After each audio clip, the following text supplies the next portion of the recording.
Hi everyone. ಒಂದೇ ರೀತಿ egg ಬುಜ್ಜಿ ತಿಂದು ತಿಂದು ಬೋರ್ ಆಗಿದೆಯಾ? ಹಾಗಾದರೆ ಈ ರೆಸಿಪಿ ನಿಮಗೋಸ್ಕರ. Welcome to second recipe of paneer series. ಈ ರೆಸಿಪಿ ಎಲ್ಲರಿಗೂ ತುಂಬ ಇಷ್ಟ ಆಗುತ್ತೆ, ಕ್ವಿಕ್ಕಾಗಿ ಕೂಡ ಆಗುತ್ತೆ. ಸೊ ಯಾರೆಲ್ಲ ಅಡುಗೆ ಕಲಿತಿರ್ತಾರೆ ಅಥವಾ ಕಾಲೇಜ್ ಸ್ಟೂಡೆಂಟ್ಸು ನಾನೇ ರೆಡಿ ಮಾಡಬೇಕು ಅಂತ ಏನಾದ್ರು ಎಕ್ಸ್ಪೆರಿಮೆಂಟ್ ಮಾಡಬೇಕು ಅಂದರೆ they can easily do it.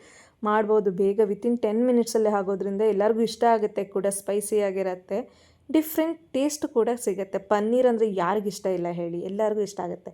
ನಾನಿಲ್ಲಿ 3 ಈರುಳ್ಳಿ ಹಾಗೆ 1 ಟೊಮೆಟೊ ಇಷ್ಟೇ ಸಾಕು ಅನಿಸುತ್ತೆ. 100 ಗ್ರಾಮ್ ಪನ್ನೀರ್ ತೊಗೊಂಡಿದ್ದೀನಿ. ಸೊ ಅದಾದಮೇಲೆ ಒಂದು 6ರಿಂದ 7 ಹಸಿಮೆಣ್ಸಿನ್ಕಾಯಿ, ಇದನ್ನೆಲ್ಲ ಸಣ್ಣ ಸಣ್ಣದಾಗಿ ಕಟ್ ಮಾಡ್ಕೋಬೇಕು. ಸೊ ಇದು ಕಟ್ ಆದಮೇಲೆ ಪನ್ನೀರ್ ಮಾತ್ರ ಕಟ್ ಮಾಡೋಕ್ಕೆ ಹೋಗಬೇಡಿ, ಅದನ್ನು ತುರ್ಕೋಬೇಕು. ಈ ಕ್ಯಾರೆಟ್ ಹಲ್ವಕ್ಕೆಲ್ಲ ಹೇಗೆ ತುರ್ಕೊತೀವೋ ಅದೇ ರೀತಿ ತುಂಬ ಸಣ್ಣ ಎಲ್ಲ ತುರ್ಕೋಬೇಡಿ. ತುಂಬ ಹೇಗಾಗೋಗುತ್ತೆ ಅಂದರೆ ಉಂಡೆ ಉಂಡೆ ಥರ ಆಗೋ ಚಾನ್ಸಸ್ ಇದೆ. ಸೊ ದಟ್ ಮೀಡಿಯಮ್ ಸೈಜಲ್ಲಿ ತುರ್ಕೊಂಡ್ರೆ ಸಾಕು ಇದನ್ನು. ಸೊ ಇದೆಲ್ಲ ತುರಿದಾದಮೇಲೆ ನೀವು ಪ್ಯಾನಿಗೆ ಸ್ವಲ್ಪ ಎಣ್ಣೆ ಹಾಕ್ಕೊಂಡು ಬಿಸಿ ಮಾಡ್ಕೊಳ್ಳಿ. ಸೊ ಎಣ್ಣೆ ಕಾದಾದಮೇಲೆ ನೀವು ಅದಕ್ಕೆ ಕರಿಬೇವು ಹಾಗೆ ಹಸಿಮೆಣ್ಸಿನ್ಕಾಯಿ, ಕಟ್ ಮಾಡಿ ಇಟ್ಟಿರೋಂಥ ಈರುಳ್ಳಿ ಇಷ್ಟನ್ನು ಹಾಕಿ ಚೆನ್ನಾಗಿ ಫ್ರೈ ಮಾಡ್ಕೊಳ್ಳಿ, ಗೋಲ್ಡನ್ ಬ್ರೌನ್ ಬರೋವರೆಗೂ. ಸೊ ಇದು ಚೆನ್ನಾಗಿ ಬೆಂದಾದಮೇಲೆ ಕಲರ್ ಚೇಂಜ್ ಆಗ್ತಿದೆ ಅಂತ ಆದಮೇಲೆ ಇದಕ್ಕೆ ಒಂದು ಸ್ವಲ್ಪ ಉಪ್ಪು ಆ್ಯಡ್ ಮಾಡ್ಕೋಬೇಕು, ರುಚಿಗೆ ತಕ್ಕಷ್ಟು ಆ್ಯಡ್ ಮಾಡ್ಕೊಳ್ಳಿ. ಸೊ ಇದಾದಮೇಲೆ ನೀವು ಕಟ್ ಮಾಡಿ ಇಟ್ಟಿರೋಂತಹ ಟೊಮೆಟೊ ಇದನ್ನು ಹಾಕಿ ಫ್ರೈ ಮಾಡ್ಕೋಬೇಕು ಚೆನ್ನಾಗಿ. ಟೊಮೆಟೊ ಒಂದು ಸ್ವಲ್ಪ ಚೆನ್ನಾಗಿ ಬೇಯಿದ್ರೆ ಚೆನ್ನಾಗಿರುತ್ತೆ. ಸೊ ಚೆನ್ನಾಗಿ ಸ್ಮ್ಯಾಶ್ ಆಗೋ ಥರ ಚೆನ್ನಾಗಿ ಹುರ್ಕೋಬೇಕು.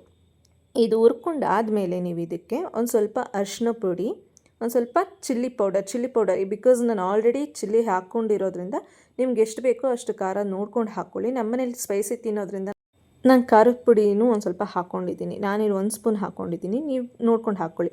ಅದಾದಮೇಲೆ ಗರಂ ಮಸಾಲ ಒಂದು ಸ್ವಲ್ಪ ಹಾಕ್ಕೊಂಡ್ರೆ ಸಾಕು, ಒಂದು 1/4 ಸ್ಪೂನಷ್ಟು ಹಾಕ್ಕೊಂಡ್ರೆ. ಸೊ ಇಷ್ಟನ್ನು ಹಾಕಿ ಚೆನ್ನಾಗಿ ಫ್ರೈ ಮಾಡ್ಕೋಬೇಕು. ಚೆನ್ನಾಗಿ ಫ್ರೈ ಮಾಡ್ಕೊಂಡು ಆ ಹಸಿ ವಾಸನೆ ಹೋಗಬೇಕಲ್ಲಿ. ಅದಾದಮೇಲೆ ತುರಿದಿಟ್ಟಿರೋ ಅಂಥ ಪನ್ನೀರು ಇದನ್ನು ಅಷ್ಟೇ ಲೋ ಫ್ಲೇಮಲ್ಲಿ ಇಟ್ಕೊಂಡು ಚೆನ್ನಾಗಿ ಹುರ್ಕೊಳ್ಳಿ ಈ ಥರ. ಸೊ ಪನ್ನೀರ್ ಚೆನ್ನಾಗಿ ಬೇಯಿದ್ರೆ ತುಂಬ ಚೆನ್ನಾಗಿರುತ್ತೆ.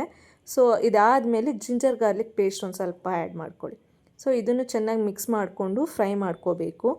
ಈ ಥರ ಚೆನ್ನಾಗಿ ಫ್ರೈ ಆದಮೇಲೆ ಕಟ್ ಮಾಡಿ ಇಟ್ಟಿರೋಂಥ ಕೊತ್ತಂಬರಿ, ನಾನು ಕೊತ್ತಂಬರಿ ಒಂದು ಸ್ವಲ್ಪ ಜಾಸ್ತಿ ಹಾಕಿ ಮಾಡ್ತೀನಿ ಬಿಕಾಸ್ ಆ ಫ್ಲೇವರೇ ಚೆನ್ನಾಗಿರುತ್ತೆ, ನಂಗೆ ಇಷ್ಟನೂ ಆಗುತ್ತೆ.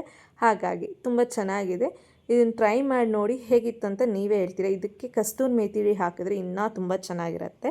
ಸೊ ಲಾಸ್ಟಾಗಿ ಕಸ್ತೂರಿ ಮೇಥಿನ ಒಂದು ಸ್ವಲ್ಪ ಪೌಡರ್ ಮಾಡಿಲ್ಲ, ನಾನು ಹಾಗೆ ಹಾಕಿದ್ದೀನಿ. ಹಾಗೆ ಹಾಕಿ ಮಿಕ್ಸ್ ಮಾಡ್ಕೋಬೇಕು. ಈ ಡಿಶ್ ಅಂತೂ ಚಪಾತಿ ಜೊತೆಗಂತೂ ಮಾಡಿಸ್ದಂಗೆ ಇರುತ್ತೆ. ಸೊ ಇದನ್ನು ಹಾಗೆ ಕೂಡ ತಿನ್ಬೋದು. ಸೊ ನಿಮ್ಗೇನಾದ್ರು ಈ ವಿಡಿಯೋ ಇಷ್ಟ ಆಗಿದರೆ follow and subscribe. Thank you for watching this.